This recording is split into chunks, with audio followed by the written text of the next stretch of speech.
Thank you all so much for joining us this afternoon. We are so excited to be here to walk you through our housing process for our students coming and joining the OU family this fall. While we still have the chat going, why don't you type in the chat for us where you are dialing in from? We want to see where you are across the country. I see Houston, one of my favorite cities. Yay, yay, yay. Oh, we got some California, Illinois, Seattle. Wow. Thank you all so much for joining from everywhere. I even see some Oklahoma folks. Woohoo! Nebraska, Colorado Springs. This is awesome. Thank y'all so much for coming.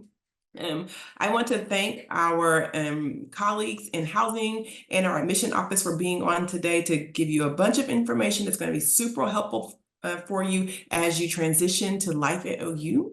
And so a couple of housekeeping things. Once we start the presentation, we will turn off the chat and you will be able to use the question and answer function if you have questions about the information being presented. We have some folks, again, from admissions and from housing that are here to answer those questions. We also will have a brief time for us to answer some of your questions aloud at the very end.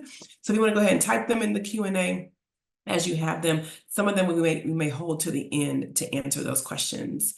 I have some great colleagues here that are joining us today to help explain our housing process and room selection to you all. I am going to turn it over to them. Again, we will stop the chat and then move everyone over to question and answer. So please feel free to use the question and answer function in Zoom to ask your questions as we go on.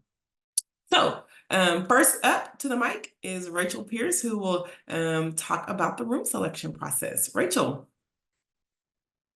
Hi, folks. I am so excited to share room selection with you today. I actually wanted to start off by talking about a few steps that come before room selection. So here we go. First, you will, in order to be eligible for room selection, you will need to complete your housing application and pay your enrollment deposit by May 15th.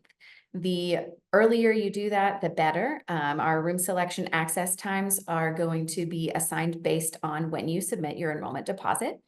If you have not yet completed your housing application and you are under 17, just be aware that you will need a parent or guardian to complete some actions for you by proxy. They will need to sign your terms and conditions before you can actually complete that housing application. So if you haven't completed yet and you are under 17, just make sure to keep them in the loop while you're doing that. And at the end of your housing application, you'll have the opportunity to form a roommate pair. If you have somebody that you're wanting to live with next year, that's going to be your opportunity to make sure that you guys get together in a roommate pair and that you're ready for room selection. We do recommend that you form your roommate pair before May 15th when room selection opens. That will give you the best chance to live together next year. After you've completed your housing application, if you're getting excited for room selection, our next few things to know are that our access times, so backtrack, room selection is available to everyone starting at an access time through June 15th. So not everyone can log in at the same time, but you will get an access time that is essentially the start date and time for your room selection process. We will start sending those out May 8th. So keep an eye on your OU email account. That's the email account that will receive that email from us, and start looking out on May 8th. After you get your access time, or even before, starting now, go ahead and make a game plan for your room selection. Explore our website to know your options. We have information about the amenities in each building, the floor plans that live in each building, as well as the rates for each floor plan. So explore all of those possibilities and make sure you have several options in mind. We don't want you to set yourself up for failure and sadness by having only one place that you're like really excited about, just in case other students have selected that place by the time you get there. So make sure you have several options in mind. And then if you do have a roommate pair, decide who in your roommate pair is going to be responsible for actually going in and doing room selection. Only one of the two of you will need to complete this process. And we do recommend that it's the student with the earlier access time so that you have a higher chance of getting the type of room that you want to live in.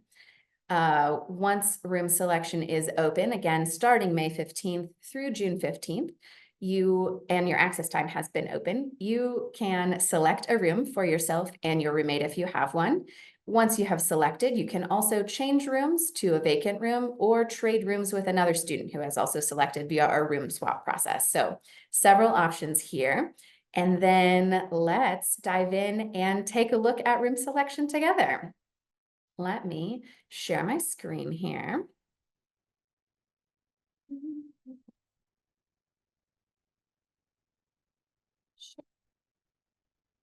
Okay, so you are going to do your whole room selection housing process through the housing portal. You can get to the housing portal from the housing website. There's a link there. There will be a link in your access time email whenever you get that. And there will be, I believe there's a link also on the OU Bound as well. So lots of options for getting to the housing portal. Starting May 8th, whether you've received your access time on that day or not, starting May 8th, you'll be able to see this room selection tab here on the housing portal. So we are going to go ahead and click on our room selection tab, and we'll land on the room selection homepage. So let's just look at what's going to be on this page here really quick. If we scroll down just a little bit, we'll see we have our room selection information. So we have, it looks like I have an access time from 9 a.m. this morning. So my access time has opened, and I can see this select my room link on the right-hand side here. I can also see my roommate pair information as well as my housing assignment information. We do have a super quick one-sentence version of what to expect with room selection. So when you land on this page, you'll be able to see all of that information even before room selection has opened. Once your access time has opened, you'll be able to see this select my room link, and we'll go ahead and click on that here. And on our first page, we're just going to select continue, indicating that we are selecting a room for 2425.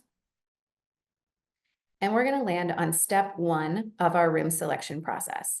It is a pretty quick process, but we do have an overview of the steps here. So step 1 is going to be this page. You're going to select 2 beds for yourself and your roommate on this page. On the next page, you will tell us which person belongs to which bed. And on the final page, you'll confirm your selection and book your rooms. So it's super easy.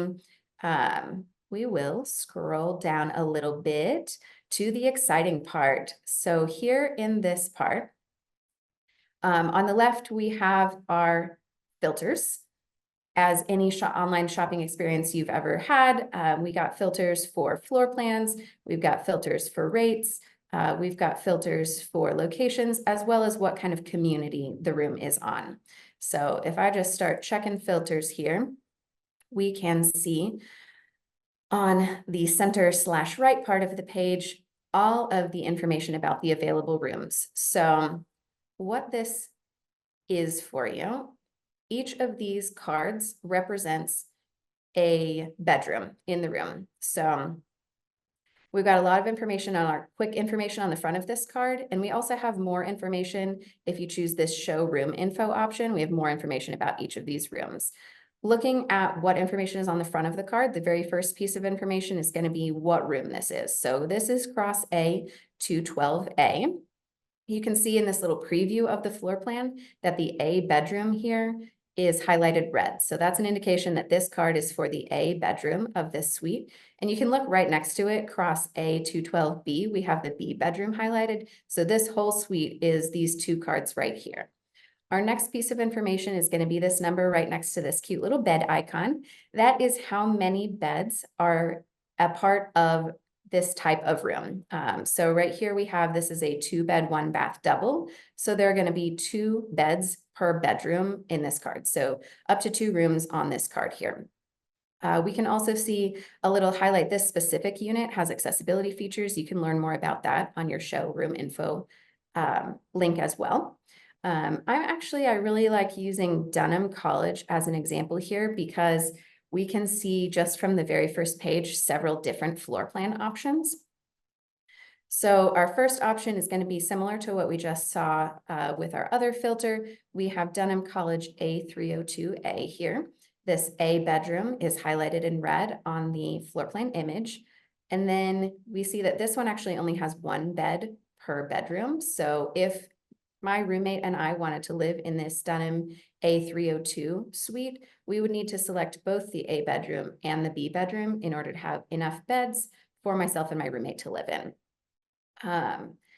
If we're looking here at some other floor plans, we can just scroll right down. Say I'm looking for a double room here. This one you can see is a double room.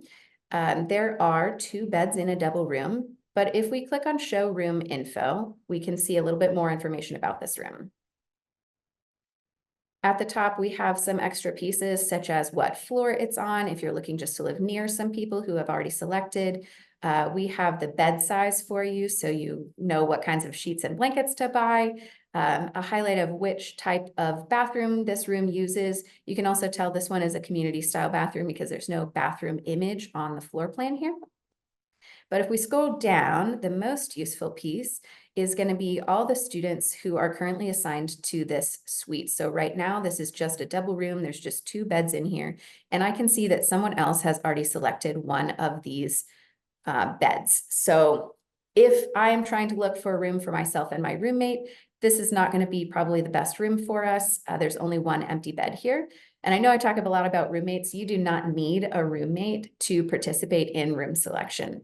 If you are going through room selection solo, looking for just 1 bed to put yourself in, this might be a great option for you. You do have the ability to send a portal message to the students who are booked into the room that you're looking at. That will send an email to their OU email account to tell them to come look at our portal messages here. If the student is logged in at the same time as you, they may see it immediately. But if you're not trying to wait for a response from them, you can also use this view profile link to look at the student's answers to those roommate matching profile questions. So you can kind of use that as a preview to see if this student looks like they're going to be a good fit for you. In this example, I do have a roommate with me, so I won't be able to book myself into this room, but I can go back and select another room.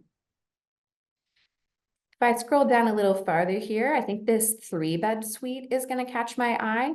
I see that both an A bed and a B bed are available right here. You can also see the C bed is here, but I only need 2. So for myself and my roommate, I'm going to select both of these cards. So again, I have 1 bed in this card and 1 bed in this card. You'll also notice once I click select here, up in the upper right-hand corner, a 15-minute timer starts counting down. This is a fairly quick process. It will not take you 15 minutes. So you do have plenty of time to take some deep breaths, think about what you're doing. Just don't take a break to like run a 5K or anything. When I'm satisfied with the rooms that I have selected, I'm going to just scroll to the bottom of the page and choose Save and Continue. On our step 2 of room selection, we now have the opportunity to say which student should be assigned to which bedroom. I am going to say I would actually prefer to be in the B bedroom here, and I want my roommate to live in the A bedroom with me. I will save and continue on this page and land on our last step. Step 3 of room selection is just to review your selection and then do the final assignment. So we have some of that quick information here again. You can make sure that my roommate and myself are both here and have both been assigned to Dunham College A317.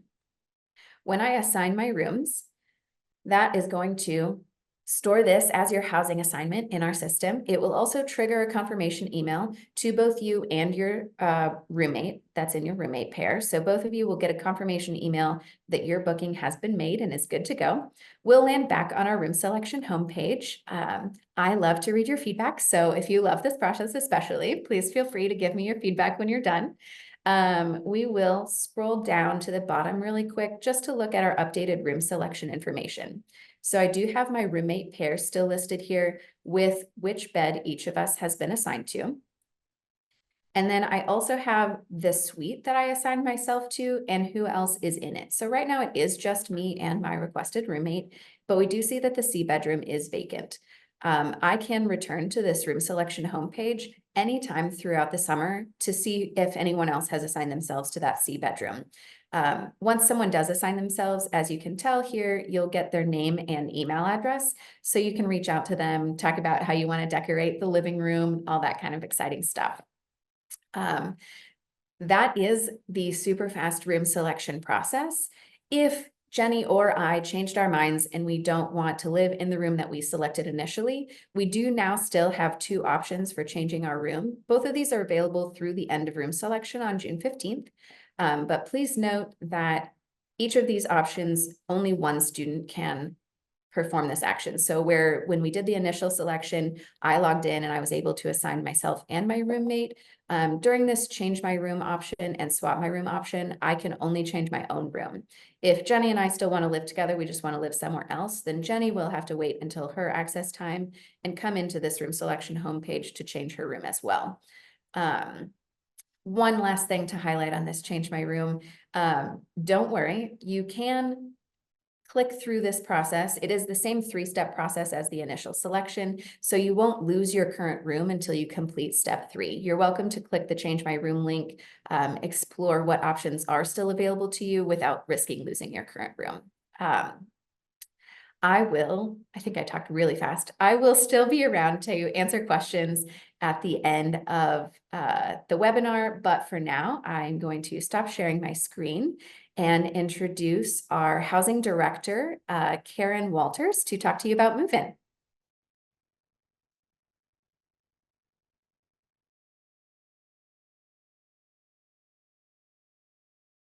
You would think after 2 years of Zoom.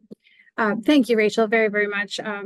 Very smooth, very easy process. I'm looking forward to everyone getting in there and filling up those spaces. But yeah, let's talk move-in. Let's start with the dates. So this year, our first day of move-in is August 6th. This day is for students who are required to be on campus early. So if you're participating in Pan-Hellenic recruitment, or maybe you're a member of the Pride, for example, or maybe you're employed on campus and your employers asked you to come early for training, this is the day that you'll move in. You won't make this request to us yourself, don't worry. The request needs to come to our office from your advisor or your supervisor. So if you are not sure if you need to be on campus early, please touch base with them and they will communicate with us. If that makes sense, we won't be able to take your individual request to come that day. If you're not arriving early because you don't need to be here, you're not required to be here, then you'll plan to move in on either August 12th or 13th. So if you're vacationing over the summer, be sure to plan around those 2 dates because one of those 2 will be your dates. If you're living in Tradition Square, by chance, I'm not sure if we have some transfer students on here who might have been assigned to Tradition Square, or if you have been assigned to Headington Hall, please check our website and also keep an eye out on your email for move-in instructions from Headington Hall. Their move-in is on a different day and they have a little bit different process. So keep an eye on your email. I believe it is August 12th. It is either August 12th or the 13th. It's one of those 2 days, but you'll get an email from them. And then as soon as everyone has moved in, we'll go right into Camp Crimson, which is August 14th through 18th. So let's talk about move-in. What's it going to be like? So whether you're arriving early or not, your specific arrival date and time will be assigned to you. This is sure to smooth the process for everyone. So we've got it planned so that it just works like a well-oiled machine. We'll send your move-in date and time to your OU email in early July. So keep an eye out for that email. And so then what is the process? What's that look like? So we partner with University and Student Services to provide you a full service move-in experience. So what does that mean? That means you don't have to do any of the heavy lifting. University and Student Services will do that for you. So what we'll have you do is we'll have you check in at Lloyd Noble Center, which is our basketball arena. You'll arrive there at your check-in time. And you'll make sure that you have your Sooner ID set up on your phone in advance. So you'll have to take a photo and submit that. And we'll show you the website link here in a moment so that you can do that. It's very easy to set up, but you want to do that in advance if at all possible. It'll make your check-in process so much smoother. And at Lloyd Noble Center, while you're there, we'll check you in. You'll walk around the concourse. You'll pick up your move-in packet, which includes a map of our move-in process, so you know, kind of where am I driving this, to drop off my stuff, and as well as a hang tag for your car, so our traffic control folks can help direct you to the right location, and we'll give you some labels for your belongings so that they all land in the same place together. And while you're there, you'll also check into Camp Crimson and maybe pick up some goodies. So that'll be a fun process. Once you're checked in, you'll get back in your car, you'll have your packet, you'll put your hang tag on your rear view mirror, and you're gonna look for, at the north end of our parking lot, a wavy arm guy. And he is gonna be the direction that you wanna head. If you have two cars, you'll wanna make sure that you get in line together, because you only have one sheet of labels for your stuff. And we wanna make sure that all of your belongings get labeled and get delivered to the right location. So make sure you keep your vehicles together. So you'll drive through the pathways. The traffic control folks will help direct you. So you might turn left and while others are going right, but we'll get you to the right place to drop off your belongings. You'll pull up to the hall. University and Student Services staff will come and unload your vehicle. They'll take your labels and they'll put all your belongings in big bins, and they will label those bins. And that label will have your room number and your name. So all your belongings go to the right place. While they're moving all of your belongings upstairs, you don't have to haul things upstairs. You don't have to wait in line with the heavy boxes for the elevator. While they're doing all that work, you're going to go back to LNC and park your car. And that gets your vehicle out of the way so that the other vehicles can keep, moving through the line. And then you'll take the bus or the shuttle back up to campus.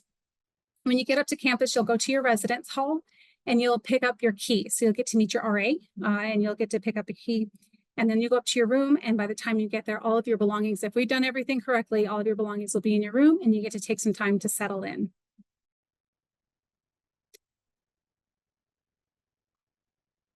So we do want you to check, make sure that all of your belongings landed in your room.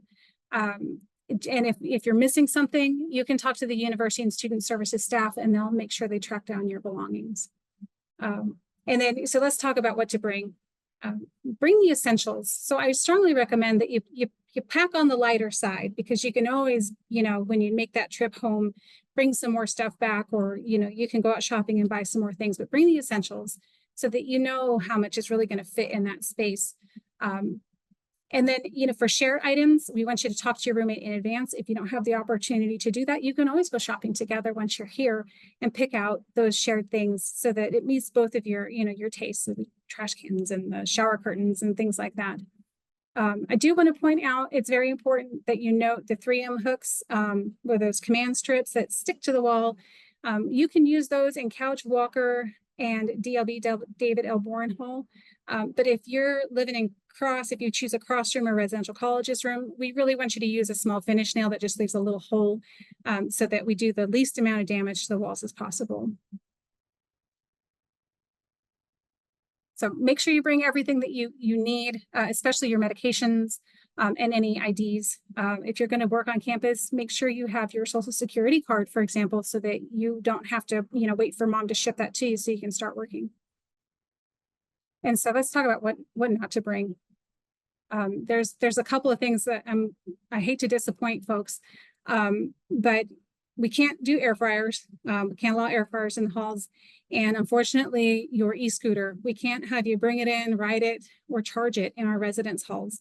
There is a company here in Norman, and they have several scooters that are staged around campus or that are pay per use. And you'll see people, I'm sure you've already seen, if you've been to campus, people riding on them all over the place. So you can use those. You can also maybe rent a bike locker from our office and store your bike or your scooter there. We want you to make sure you're leaving all of the things that you don't need at home. And some of the things are not allowed in the halls. So no alcohol, no alcoholic containers. They're not decorations. No candles or incense. We don't want anything that's going to start a fire. And pets aren't allowed. And there's no smoking of any kind. So there's e-cigarettes or vape or any kind of, there's no smoking in the halls whatsoever. So please keep that in mind. And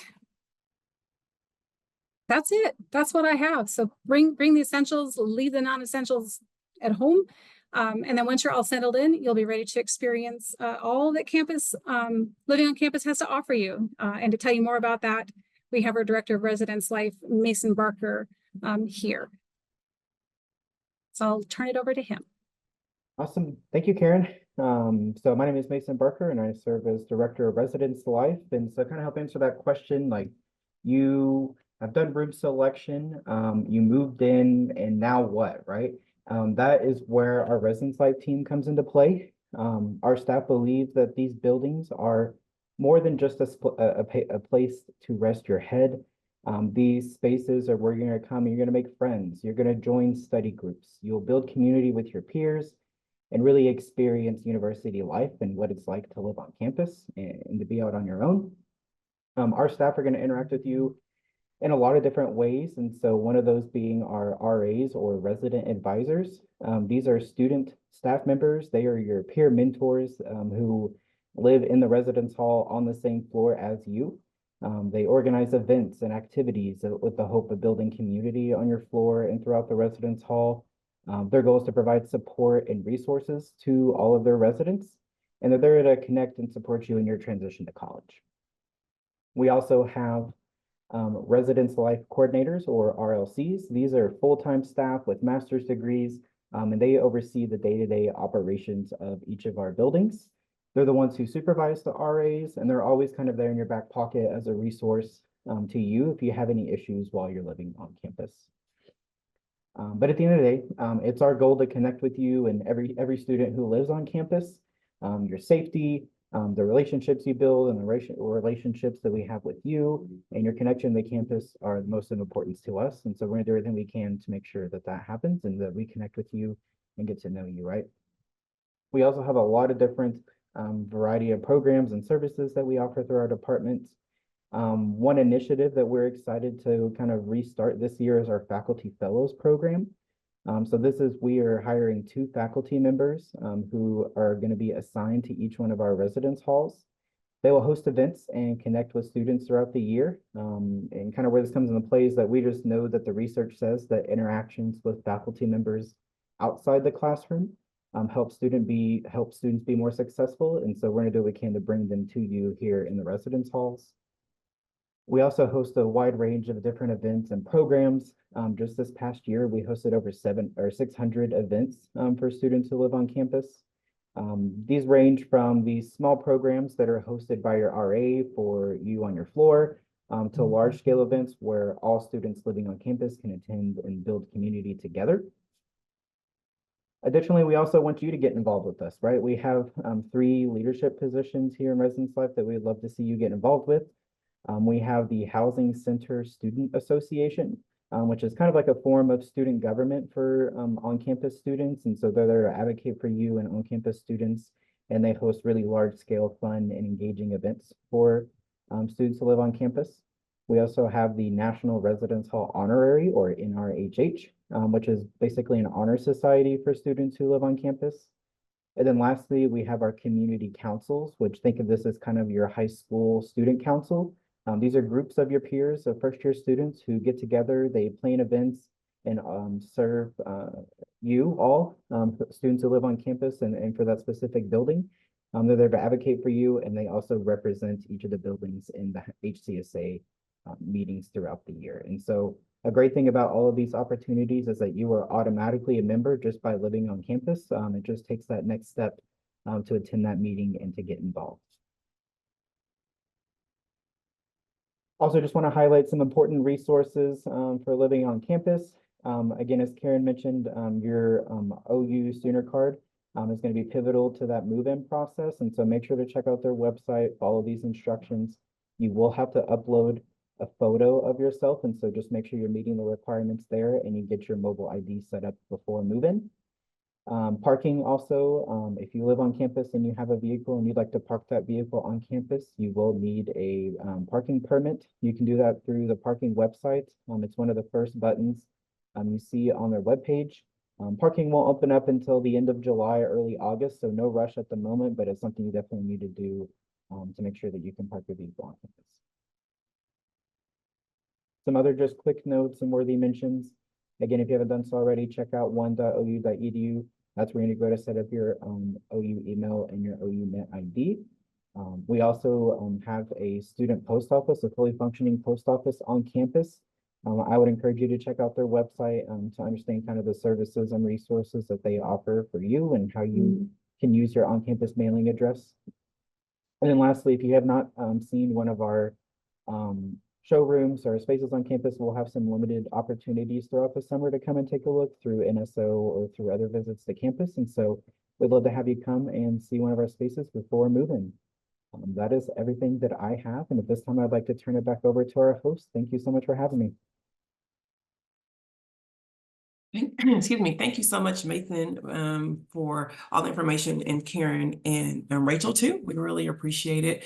We're going to save this time now for some questions and answers that we have. And so if I can get our housing friends and colleagues to turn their cameras back on. We had a lot of questions in the chat about roommates, right? That was a big deal in our chat today. So can we talk about one, if you do not have a roommate and you're looking for one at this point prior to the May 15th deadline, what should be the process to help find a roommate? Any advice there? Yeah, absolutely. The housing application, at the end of that process, there is the roommate request option, and there are several different possibilities there. So if you do know who you want to live with, you can search with their OU ID, that 9-digit number, and find that exact person through that process. If you don't know who you want to live with and you just want to live with someone, there are two other options for you. Number one is our suggested roommates option. That will look at the profile questions that you've answered and the profile questions the other student has answered and give you a percentage match. So how good of a match that person may or may not be for you. You are welcome to message those students through that page, or just directly send them a request and hope that they also want to have a good percentage match roommate with you. And then the other possibility is if you are looking primarily at one of your profile question answers that's the most important to you, you can also search just by that question through the profile version of that request page. So you can say, for instance, I only want somebody who is going to study 45 hours a week with me. And you can search just for people who have also answered that question the same way. And that would give you those options through that. So those are our three possibilities through the housing application for finding a roommate. Listen, the person studying 45 hours a week should have been my roommate, right? To help me out with the studying process. And so let's say that you go through those and you don't find anyone and you're just going to just go at it, for lack of a better term, potluck. So is there something that you should do as a person who doesn't have a roommate pair during the housing selection process? Do you just choose your room, or what would you suggest? What happens at that point? Yeah, so there are also a couple possibilities there. If you have one of the earlier access times, the odds are pretty high that you're going to be the first person into any room that you select. So if that's the case for you, I would say just select the room that you're most interested in. You can come back after you've selected, like I said, to that room selection homepage anytime throughout the summer and reach out to someone who has selected into that room with you to communicate with them after they've selected. And if that's not going to work out for you, you do also have that both different change options that you can use through June 15th. If you are not the first person selecting into a room and you're looking at a bunch of rooms that have one bed left that you're going to be the one filling, you can see that who else is assigned to those rooms on that more room info link. You can message those students through the portal. It may take a minute for them to get back to you. So in those cases, I would say probably looking at the profile questions is going to be your best bet for making sure that you're going to find a successful roommate match there. Awesome. And so when we're going through room selection, a number of people ask this question. If you hit select on a room in that process and the 15-minute countdown starts, could someone else come in and take that room for you while you quote unquote have it in your cart? That room is yours for those 15 minutes. So you can hold that room. In fact, if you are trying to explore people's profiles, I would recommend that you select the room and then look at the profiles so it doesn't get taken out from under you. Because if you don't click select and you do click more room info, then that room might be taken by the time you get back to that page. Awesome. This is really great. Some folks did have a question. I think I actually know the answer to this one about if they paid their deposit back in the fall in September or October, also submit their housing application. They're all set. There's nothing else you need to do in order to go through this roommate selection process that will begin on May 15th. Correct? Just want to make sure that's correct. Correct, just those two things, the enrollment Just those deposit two. and the housing application. And both the housing office and the admissions office can tell you if you've completed both of those two. So if you have a question, please feel free to contact one of us. Correct. You can also check your OU bound because it will be There you listed go. in OU bound as in one of your finished checklist items. There's a lot of chatter in there about, living in Cross. We know that Cross is super popular these days. And then wanting to know that, you have a roommate pair, but there are 4 of us that want to live in a room. And I think we talked about this before, but how does that work when there are only 2 of us in the pair, but we have 2 other friends we want to live with? Yeah, for sure. So you have the possibility for sure of getting together. It depends on when your access times are, how likely that may or may not be for you. But the general answer is both pairs will do selection separately. So at the first access time from the first pair, they will go in and select, and then the first access time from the second pair will go in and select. And the truth is you'll just have to communicate, and the first pair who selects will have to share what suite they ended up in, and the other pair will have to try and find rooms in that same suite. I will say if you are most concerned with living with those 4 people and less concerned with where you're living, if you do have a lot of options when you go into room selection, if you go to a later page and select from the later pages, it's less likely that someone will just happen to click on the room that you're wanting to be in. So you might have a better time or a better chance of having those rooms still be available. There is no like reserving the other half of a suite or putting it on hold or anything for that other pair to come to later, unfortunately. Yeah, and somebody mentioned how they had heard rumors about the selection process last year, and that is a change from last year. And so I hope that would be a little bit different in terms of selecting folks. Karen, did you have anything to add? I did, yes, because we do give you the contact information for the people in your entire suite.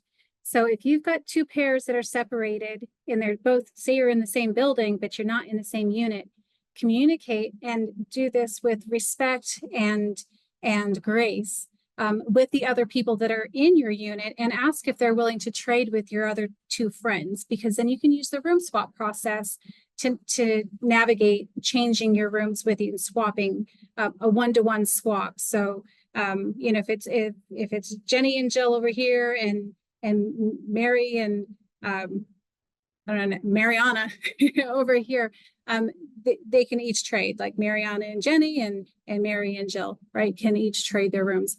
And if you're communicating, via email, our system does allow you to communicate with each other.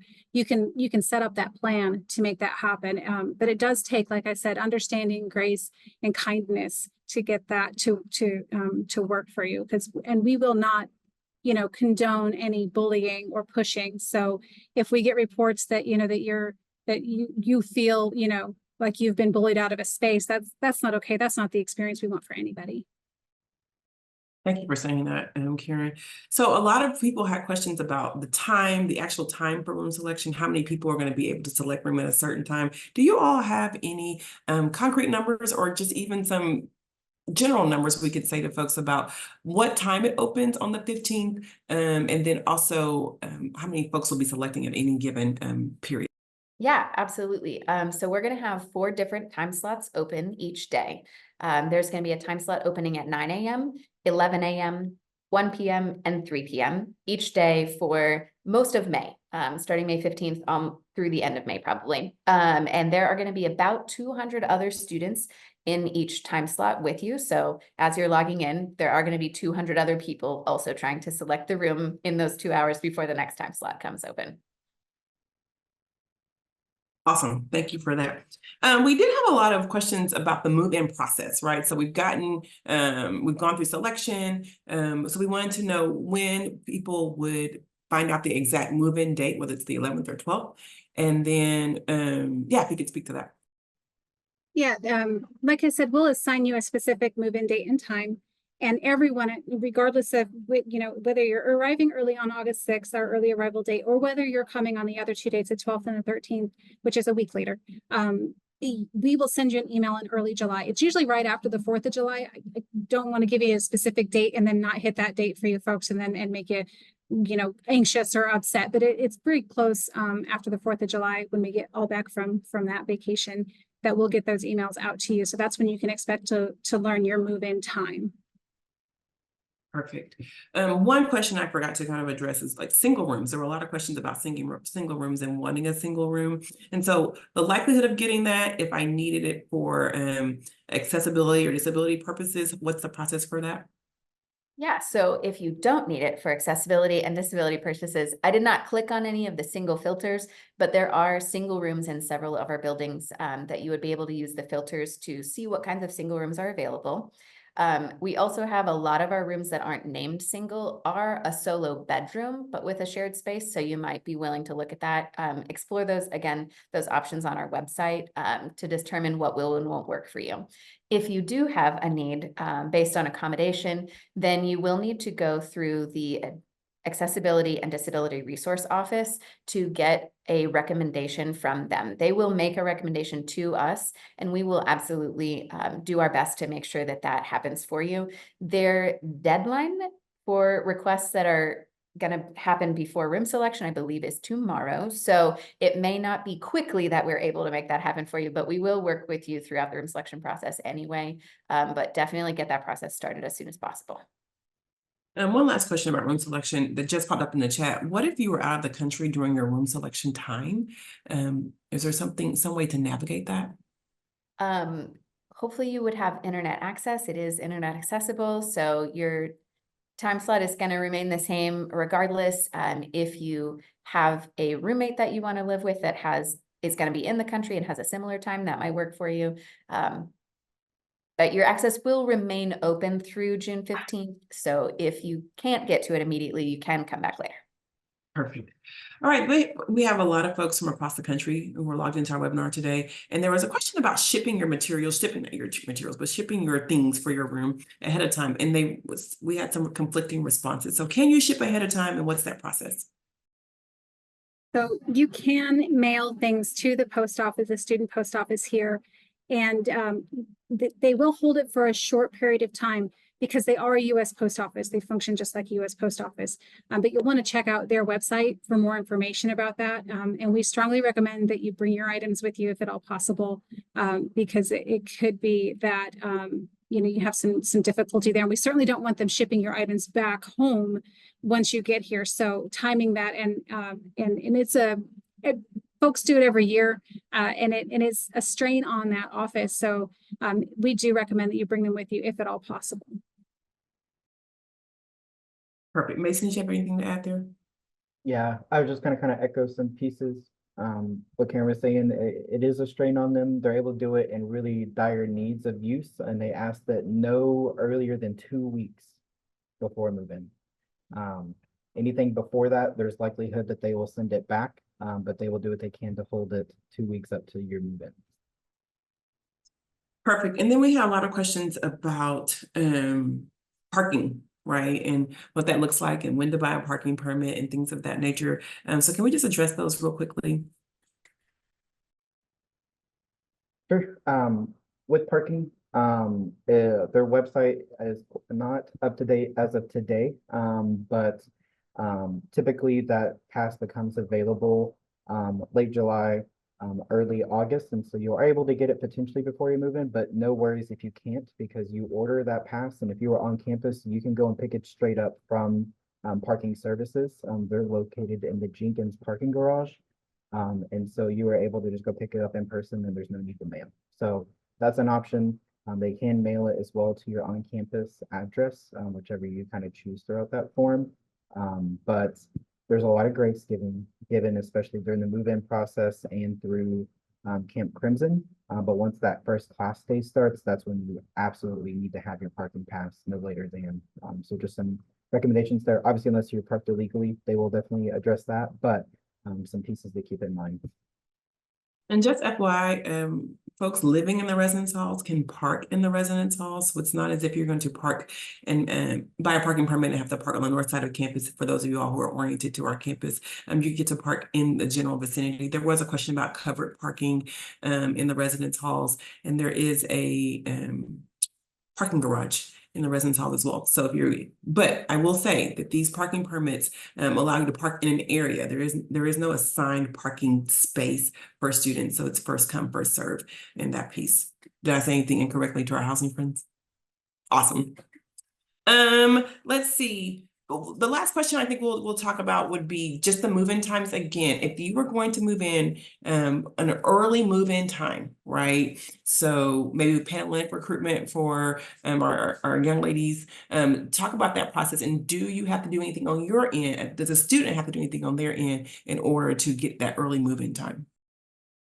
Sure. So the student, if you are required to be here early, so you will talk to your supervisor or your advisor. If you're participating in Panhellenic, registering for that, we'll get the list of students who are registering for that. So your time, we will make sure that you get assigned as long as you complete their survey. I believe the deadline for that is July 1.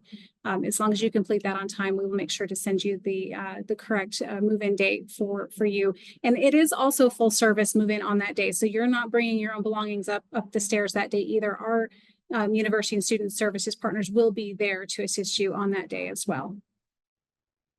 Listen, I won't even bore you with the terrible details about when I moved into the residence halls and had to carry things up the stairs. So thank you all to our housing friends for providing that service for our students and families who are coming from hundreds of miles away or maybe even 10 miles away to move into the residence halls that day. It's always a hot day in August for move-in, whether you do it early or on the 11th or 12th. But we appreciate having that service.